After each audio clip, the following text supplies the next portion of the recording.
येवला नगरपालिका सार्वत्रिक निवडणूक 2025 करता आज साहित्य वाटप करण्यात येत आहे।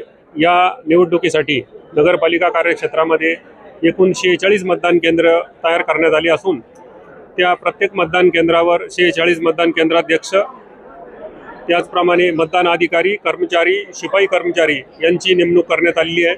या ठिकाणी साहित्य वाटपाचं कामकाज सुरू आहे।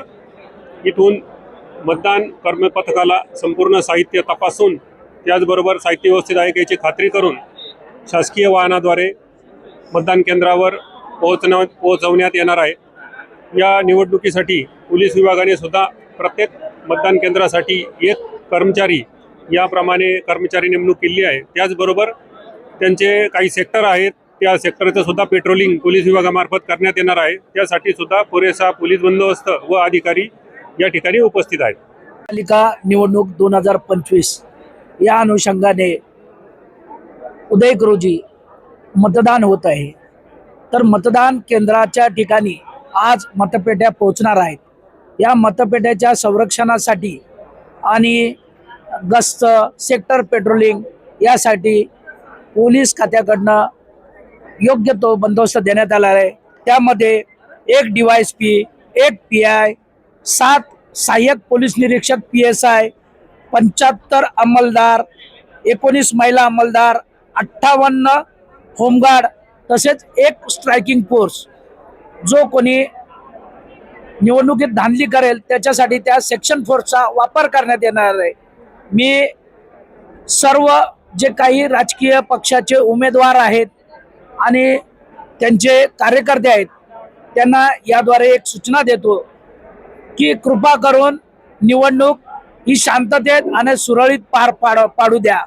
आपण कोणत्याही बूथच्या ठिकाणी काही गैरप्रकार केला किंवा बूथ परिसरात आपल्याला प्रचार प्रसार करण्यास मनाई आहे हे माहीत असताना तसे करताना आढळल्यास किंवा पोलिसांनी आपल्याला 100 मीटरच्या 200 मीटरच्या बाहेर जाण्याचे निर्देश दिल्यास आपण ते न पाळल्यास आपल्या विरुद्ध कारवाई करण्यात येईल।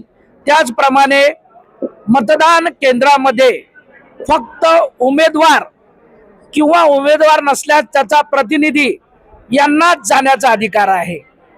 इतर जे कोणी राजकीय पुढारी आहेत, आजी माजी खासदार किंवा सध्या स्थितीतले जे मंत्री साहेब किंवा आमदार आहेत यांचं वोटिंग ज्या बूथवर आहे त्यांना त्या ठिकाणी जाण्याचा अधिकार आहे, तो पण ठराविक काळापुरता आहे।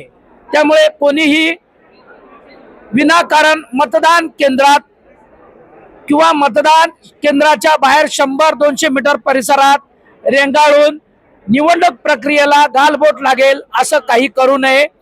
पोलिसांकडनं एक विनंती आहे, आम्हाला शांततेत मतदान करण्यास सहकार्य करा। आपण जर काही अनुचित प्रकार केला तर आपल्या विरुद्ध बळाचा वापर केला जाईल।